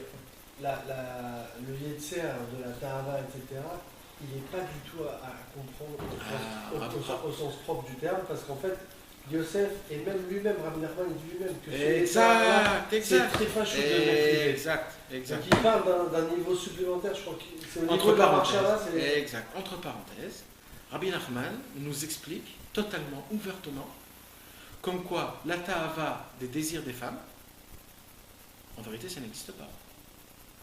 Simplement. Hein. Pas simplement. Fantasme, imagination. C'est même pas du fantasme, c'est des imaginations, Il est exactement. écrit texto que cette Ahava, elle n'existe que pour le Kiyumami. Voilà. C'est Mais pour qu'elle n'a accomplir aucun des enfants. intérêt, Il dit si un homme il est un peu sage et qu'il comprend un petit peu le corps de l'homme, Ah, comment tout va, Ouais, là, et il dit il n'y a pas aucune ta'ava. il s'imaginait quand il était dans le ciel. Exact. Donc tu comprends. Donc en vérité, on ne sait pas ce que ça veut dire. Mais moi je parle au terme bas de l'homme, quoi. Ça veut dire que Yosef il a été Mais tenté. comment il comprend le sipon de Yosef? Parce qu'il est justement, c'était pas un. Alors rappelez-nous mes fourrages. Alors comment il dit qu'on ne comprend pas. Il dit pas que ça. Il dit toutes les histoires qu'il y a dans la Gemara. Que lui il a été tenté, que l'autre il a été tenté. Il y a beaucoup d'histoires qu'on voit qu'il y a des On tzadikim. comprend pas. Ouais. Il dit que tout ça on ne comprend pas. Il dit pourquoi? Parce que moi à l'âge de 20 ans, il n'y avait plus rien. Il n'y avait plus rien. Donc ça veut dire c'est des secrets qu'on ne comprend pas. On ne sait pas ce que ça veut dire. Ouais, parce que quand il a fait ses enfants, il n'y avait plus le terme du. Il n'y avait rien. Rabbeinu, il était avec sa femme que pour avoir des enfants. Alors attends. C'est tout. Et Il a même eu 5 sa enfants, il deuxième a eu femme, 5 fois. sa deuxième femme, il n'était pas. Rien, il c'était était avant. complètement. C'était le Tnaï. Et les deux femmes. Nathan, il n'y a pas eu des gouttes qui sont sorties de ses doigts? Qui? Et Yosef? Ouais. Alors je comprends pas. Non, on parle de Rabbeinu là. Lui, il parle de Yosef. Il a dit l'histoire avec Potiphar. Ouais, et alors Non, Rabbeinu, j'ai dit que Rabbeinu, parce qu'il y a une Torah dans l'écoutez-moi, là, je me souviens d'avoir étudié. Et Rabbeinu, il dit tu parlais de texto que Rabbeinu, le tu parlais- sipon de Yosef, Ouais. du Maasé Yosef, Ouais. beaucoup de gens ils s'imaginent cette Tava, il a Ouais. résisté, etc. Moi, j'ai Rabbeinu, entendu il qu'il dit y avait des texto, gouttes, il y avait c'est 10 pas gouttes du qui tout sont sorties de ses Tava, doigts, et et que que tu peux d'acclamer, c'est les 10 gouttes qui sont sorties de ses doigts. Voilà. Alors, si c'est pas la petite table, c'est quoi là? Non, c'était une Tava, mais on ne comprend pas la Tava. On comprend On pas de comprend quelle pas. Tava il parle, c'est pas la Tava que tu crois que. Ouais, donc ça veut dire ne va pas te créer un film que Yosef Hatzadik, ce qu'il a tenté, c'était une femme. Penser que c'est cette Tava, C'est c'est pas ça du rabaisser. Penser que c'est cette Tava, c'est rabaisser Yosef. Et je vais te dire, le Harizal, il dit un petit secret dessus. Il dit, c'est que Yosef Hatzadik, il a vu que de cette femme, il a des enfants. Pourquoi c'est rabaissé Yosef? Rabbeinu, tu sais qu'il a eu une tentation avec une femme, il a sauté, je crois, non? Ouais, mais c'était quand il était enfant. Ah. Ouais, Rabbeinu, il dit. Rabbeinu, Mais après, il dit c'est que rien, à l'âge de Rabbeinu. 20 ans, il avait complètement détruit cette Tava. Il- Donc tu vois, tu comprends pas au niveau de Yosef Hatzadik. Si Rabbeinu il dit ça, tu ne comprends pas au niveau de Yosef Hatzadik cette Tava, tu peux pas comprendre. Donc c'est sûr qu'il parle d'autre chose qu'on ne comprend pas. Mais le Il Harizal, écrit dans l'écouté moral. le Harizal, il nous dit qu'en vérité, ce qu'il avait vu Yosef Hatzadik, c'est qu'il a vu que de Potiphar, il a des descendances. Ah oui, c'était Osnat en fait. Et lui, il ne savait pas que c'était Osnat. Et il ne comprenait pas. Il disait, mais attends, je ne comprends pas. La Torah m'interdit, mais je vois que j'ai des enfants avec elle. C'était ça en fait, cette Ahava. C'était d'accomplir la volonté de Dieu. Ah donc le Harizal aussi, il explique comme Rabbeinu qu'en Ouais. fait c'était pas une Bien sûr, Tava bien sûr, au bien niveau sûr. de Yosef Hatzadik. Pareil pour Yehuda. Ouais. Pareil que Yehuda. Comme tu crois que Yehuda, il a vu ça. Les filles. Yehuda, il a vu que dans le ciel, il a une descendance. C'est pour ça qu'il est parti avec elle. Yehuda, il était complet. Ne croyez pas que c'était comme ça, hein, mes amis. On parle des gens qui n'avaient rien dans. C'était Il y pas a des des gens. rois Hakodesh, bien Ils sûr. n'étaient pas tentés par chaque chose qui se passe. Nathan, est-ce que c'est lié avec ce qu'on dit sur l'objectif et le but quand Yosef il a rencontré un homme, d'ailleurs on ne sait pas c'est qui cet homme, il a dit qu'est-ce que tu veux? Tu sais quand il est parti chercher ses frères. Quand son père il a dit tu vas chercher, va chercher tes frères, je ne sais plus jusqu'où, Ouais, il a rencontré un homme en chemin. ok. Et cet homme il a dit qu'est-ce que tu veux? Il lui a dit je vais chercher mes frères. C'est lié ou pas? Ouais, c'est lié. C'était son but. Donc il lui a demandé quel but tu as, c'est ça? C'est ça. On ne sait pas c'est qui c'est. Tu vas voir dans toute la Torah, si tu étudies la Torah d'après cette Torah-là, tu vas voir que dans la Torah, tout a un but. Comment commence la Torah? Au commencement, Dieu créa le ciel et la terre. Déjà, il te dit, le but c'était quoi? Créer le ciel et la terre. Jusqu'à où? Jusqu'à Shabbat. Après Shabbat, Dieu il s'est reposé. Dès que Dieu il s'est reposé, il y a un nouveau but qui se crée. C'est quoi le but qui se crée? Je veux que tout se passe par Adam Arishon. Et vas-y, Adam Arishon. Adam Arishon, il a un but. Je ne peux pas tout seul. J'ai besoin d'une femme avec moi. Pourquoi? Parce qu'il y a un but. Je veux accomplir. Je veux avoir des enfants. Je veux qu'il y ait le monde. Je veux qu'il y ait des choses. Dieu lui a donné sa femme.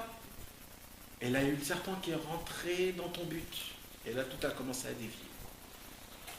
Tout a dévié. Quand un homme, il ne sait pas c'est quoi son but, il ne comprend pas c'est quoi son but.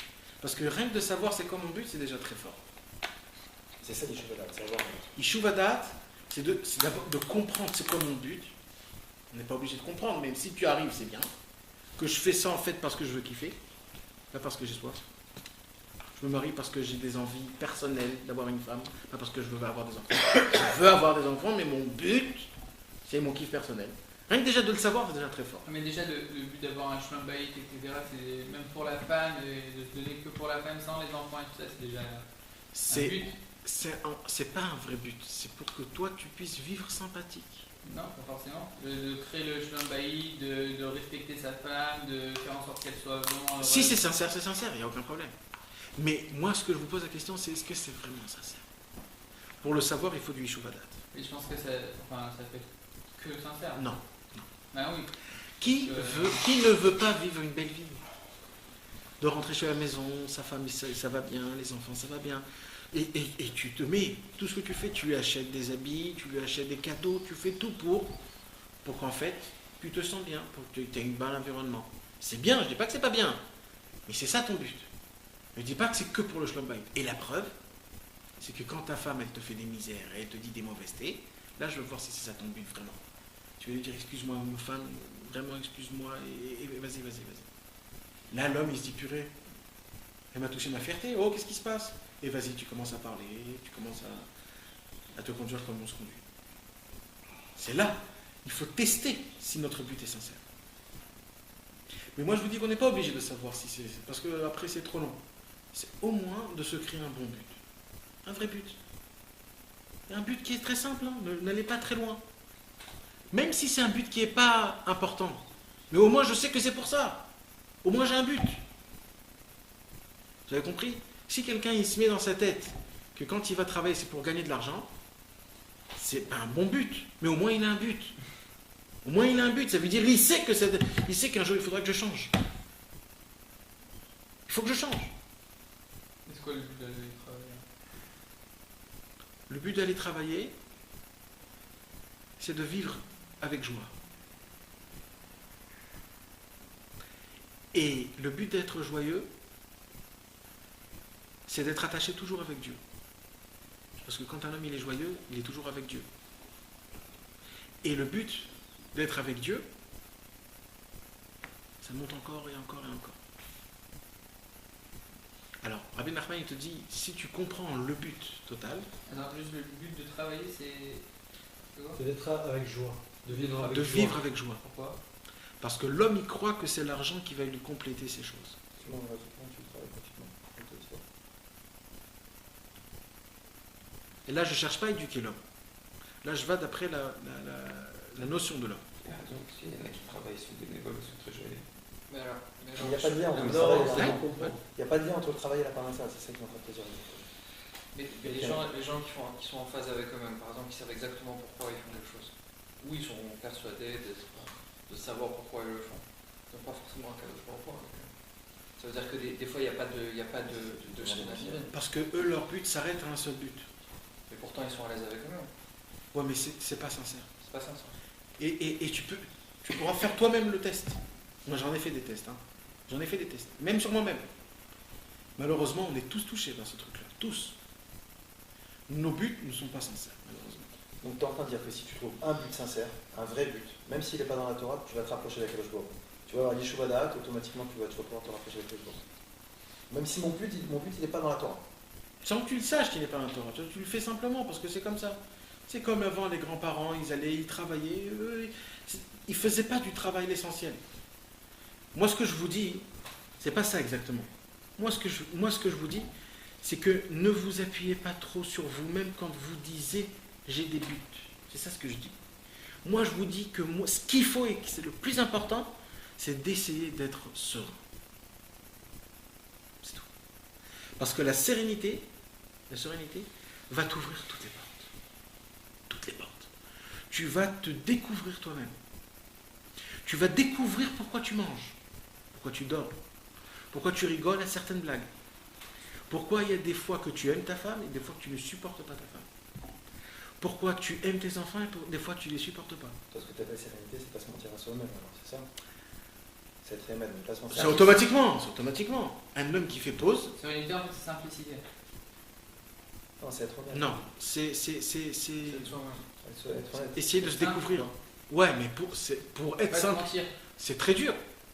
Pour être simple, il faut se faire du Yeshuvadat. Il faut se poser. J'arrête tout, je fais un vide. J'essaie d'y penser et d'y voir. Tu n'es pas obligé d'avoir des réponses. Des fois, tu fais juste Yeshuvadat et tu comprends rien. Mais le fait que tu l'as fait, ça donne à l'esprit une petite afsaka. Une petite. Ça te laisse. Après, tu peux reprendre. Mais le fait de faire un Yeshuvadat, c'est d'essayer de tout repousser, de se dire, de se créer une deuxième personnalité et de te enlever de toi-même. C'est quoi tout le secret de l'hypnotisme? C'est le Yeshuvadat, c'est de laisser parler ton âme. C'est tout simplement. Alors aujourd'hui, ils ont créé l'hypnotisme parce qu'on ne peut pas le faire. Mais ce que Rabbeinu te demande, c'est de faire Yeshuvadat, tu n'as pas besoin de l'hypnotisme. Yeshuvadat, tu fais tout ce qu'il faut faire.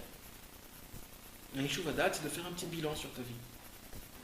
De prendre une seule chose, pas tout parce que tu ne peux pas tout, une seule chose. Et tu te dis, cette chose-là, pourquoi je la fais vraiment? Pourquoi? Pourquoi? Et tu vas découvrir des choses énormes. Attends, on peut faire la Torah dans le texte. Je m'excuse. Mais je crois qu'on va la continuer la semaine prochaine, Bezrat Hashem. Mais viens, on termine le paragraphe. Juste une question. Quand on revient d'Ouman par exemple, est-ce que c'est un Yeshuvadat? Là-bas, ouais. Et quand on revient, on n'est pas, c'est pas forcément. Non, là, quand tu reviens, tu redeviens le même homme d'avant.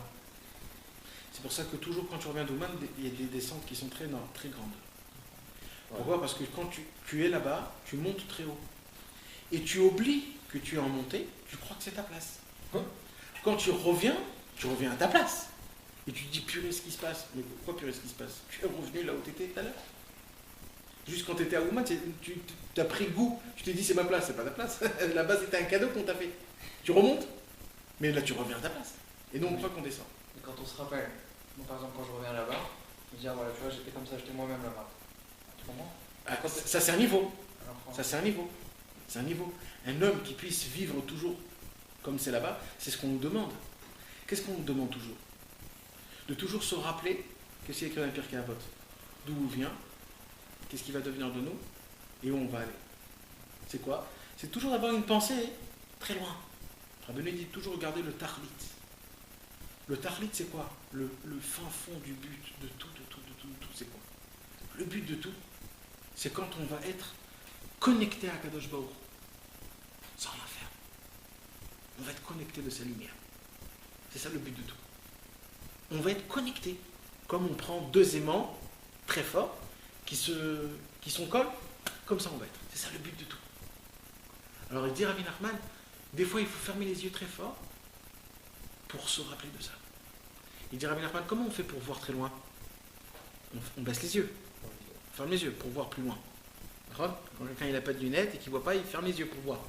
Il dit Rabbi Nachman, quand tu fermes complètement tes yeux, tu vois très très très loin. Tu vois l'infini. Quand tu fermes les yeux, tu vois l'infini. C'est le but de tout, c'est la fin de tout.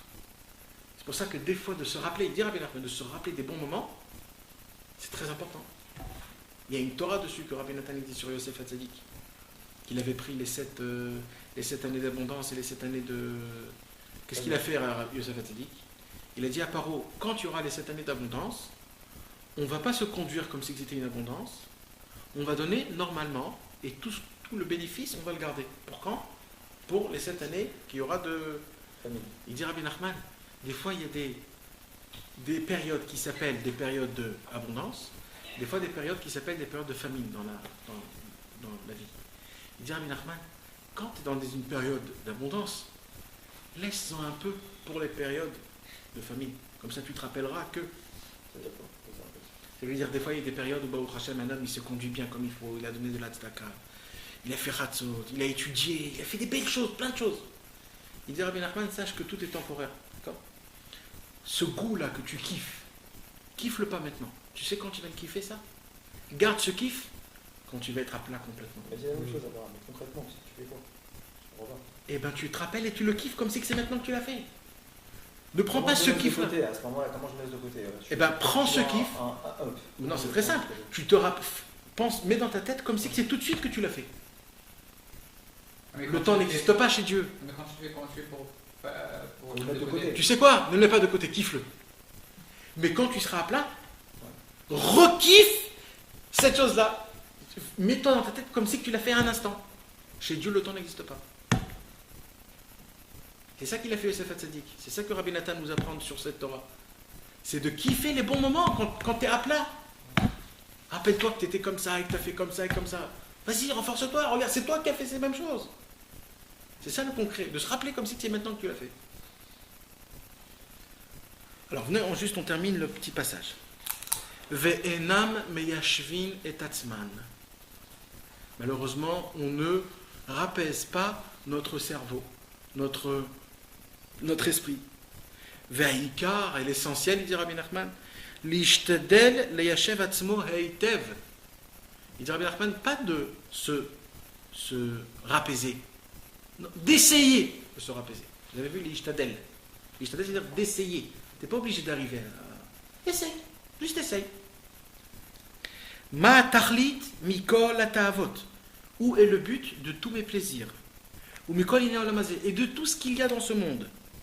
Hen ta'avot anichnasat lagouf.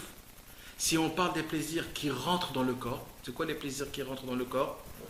Le manger, toutes les choses comme ça. Hen ta'avot shechutz lagouf.